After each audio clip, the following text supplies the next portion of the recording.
All right, wise guys and gals, listen up. Before its highly anticipated release on August 8th, we're cracking open the vault on Mafia: The Old Country, a new, ambitious chapter that promises to drag us back to the brutal, beautiful roots of the legendary franchise.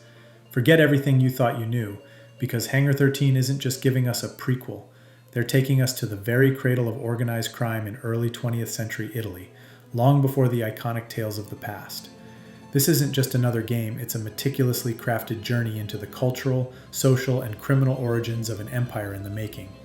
Today, we're dissecting every surprising detail, from its refined artistic direction to the groundbreaking gameplay, the raw narrative, and the sheer immersive power that the Old Country is bringing to the table. Is this the true return to form we've all been waiting for? Let's find out together.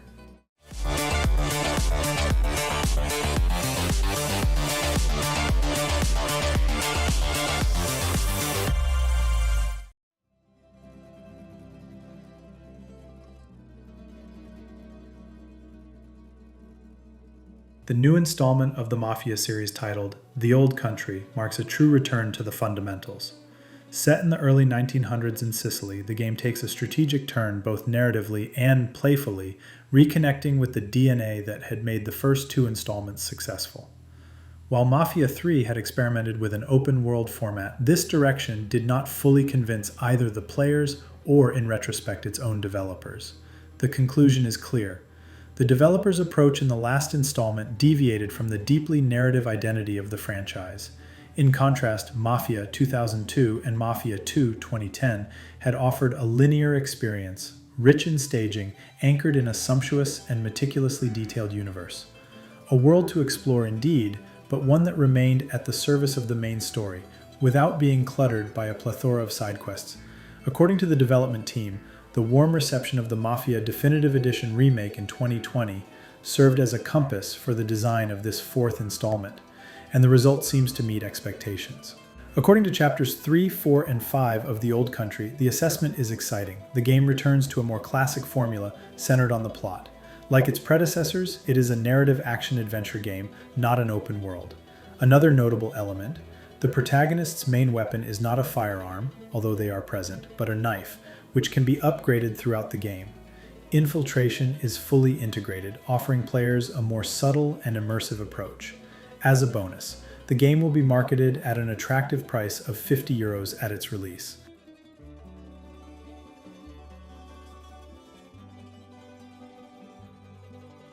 From the first minutes, The Old Country plunges us into a harsh and merciless Sicily of the early 20th century.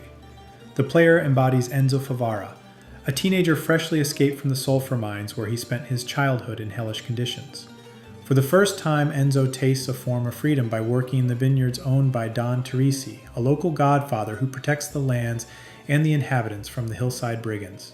For a monthly tribute, of course. One of the most striking aspects of the game lies in the progressive construction of the main character.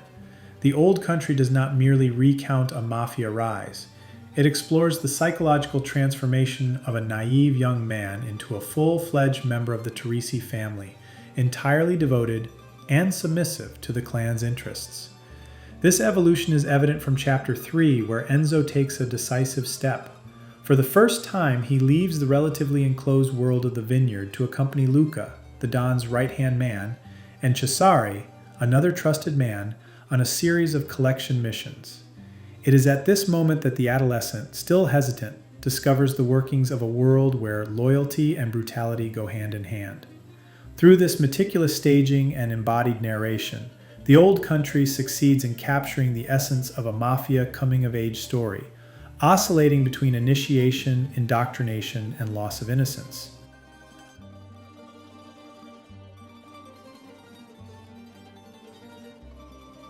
The narrative takes a particularly subtle turn when Enzo first ventures outside of Don's vineyards.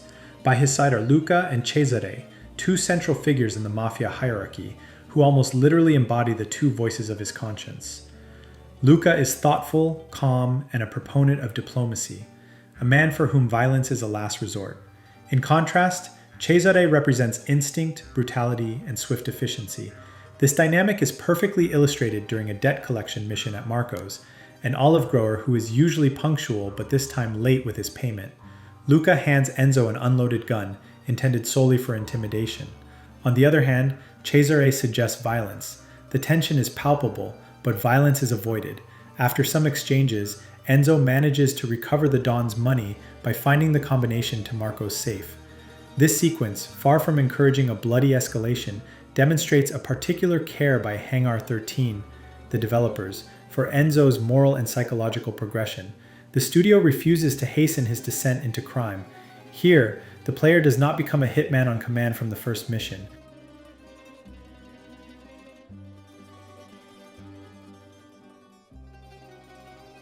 Beyond the narrative, another strength of the game is revealed: its visual beauty. The Old Country abandons the proprietary engine of previous Mafia games to adopt Unreal Engine 5. The result is impressive: the sky of a brilliant blue, hills draped with olive trees, farmlands bathed in golden light, all contribute to making this digital Sicily a setting that is both authentic and striking. A charming detail is the presence of a variety of fruits that abound in the fields, illustrating the life of the countryside, a poetic detail that even most recent games do not emphasize. At this stage of the adventure, the Old Country positioned itself as a love letter to the Mafia ambience, but also as a nuanced coming-of-age story, served by top-notch artistic direction. If the rest of the campaign maintains this level of mastery, we might have the best installment of the series since the first.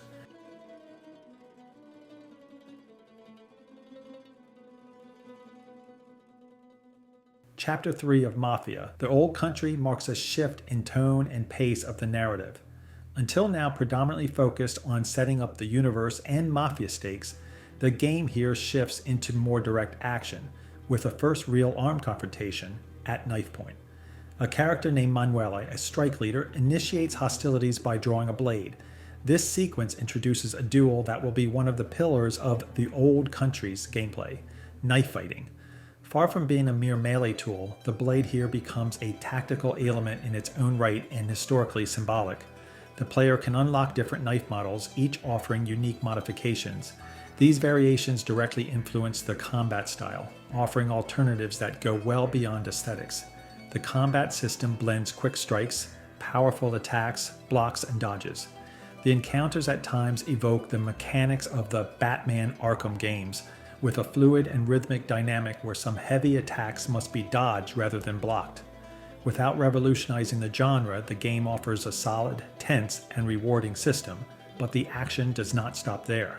A final mission concludes this third chapter, and it escalates further. During a visit to a farmer named Favara, he becomes violently upset.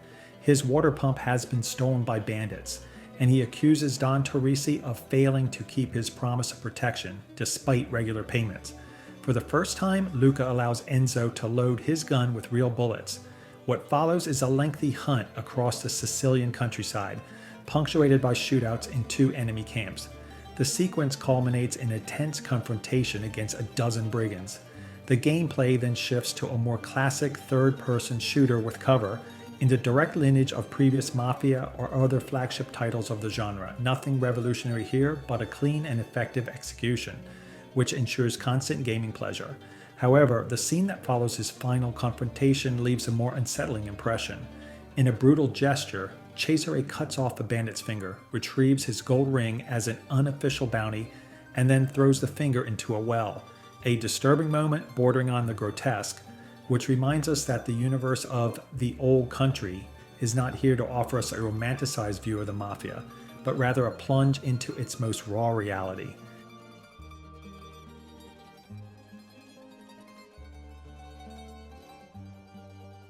Once Enzo is fully integrated into the Torrisi family by the end of Chapter 3, Mafia, The Old Country shifts gears and picks up the pace. The next mission, a large-scale one, blends feelings, rivalries, and mafia drama, centered around 2 key characters: Isabella, the Don's daughter, who reciprocates Enzo's evident feelings, and Gennaro, the son of the powerful Baron Fontanella, a mafia figure even more influential than Don Torrisi himself. The operation begins as a simple escort mission. Gennaro wishes to impress Isabella by showing off his brand new car and organizes a romantic picnic in the ancient ruins nearby. While Gennaro drives Cesare to the site, Isabella insisted on riding there on horseback, accompanied by Enzo. This detail, far from trivial, introduces one of the game's most charming systems: horseback riding. Players can indeed choose and ride their own mounts, each horse having unique characteristics and behaviors. Although at this stage the choice does not seem to have a concrete impact on gameplay, it nevertheless contributes to enriching the universe and enhancing narrative immersion. Once on site, the atmosphere shifts. What was meant to be a bucolic outing turns into chaos. A sudden kidnapping, a breathtaking horseback chase, a series of fights leaving a trail of corpses behind Enzo, and a plot twist involving a business partner betrayed twice. Before events spiral out of control, a friendly car race around the ruins serves as a pretext to introduce the game's drive-in mechanics. The trial is straightforward, with no real stakes, but it seems to humorously echo one of the most dreaded missions from the first Mafia game, the infamous car race in Chapter 5, still synonymous with frustration for many veterans.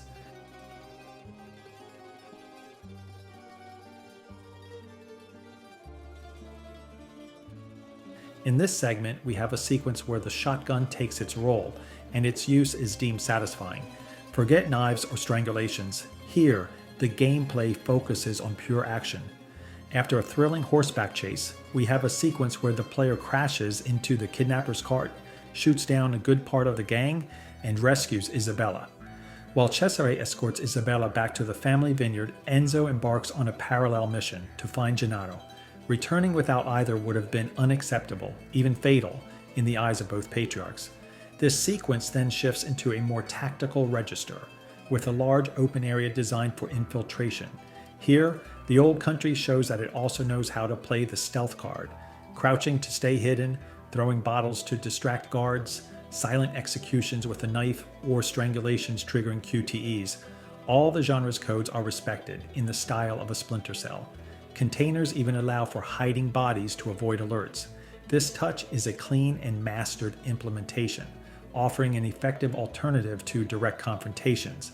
A gameplay bonus: certain upgradable beads on Enzo's rosary influence his efficiency in infiltration.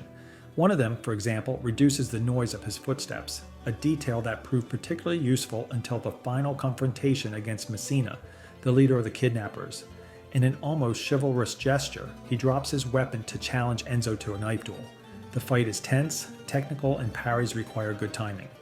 The fifth chapter of Mafia: The Old Country offers a new opportunity to exercise these infiltration skills, with the objective of locating the man responsible for Gennaro's kidnapping, discreetly entering his villa perched atop a hill, and bringing him back alive to Don Teresi.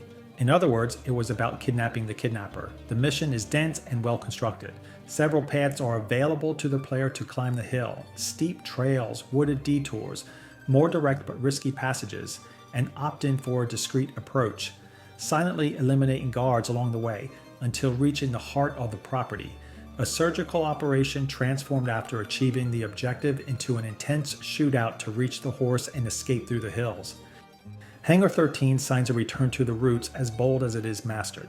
By choosing to set aside the artifices of an open world to refocus on strong storytelling, tight gameplay, and captivating art direction, the studio restores the franchise's original identity, that of a dramatic, cinematic, and deeply human narrative. The rise of Enzo Favara, supported by varied gameplay mechanics and meticulous staging, offers a captivating dive into the origin of Sicilian criminality, without ever succumbing to the gratuitous glorification of violence. If the following chapters maintain this quality of writing and execution, The Old Country could well become one of the most significant episodes of the franchise, or even a new classic of the Mafia video game genre. Thank you for following us. If you enjoyed the video, please consider clicking like, subscribing, and activating the notification bell to not miss anything. Let us know what you think in the comments, and join us on social media. And most importantly, don't leave too quickly. A little surprise awaits you at the end. We hope you'll like it.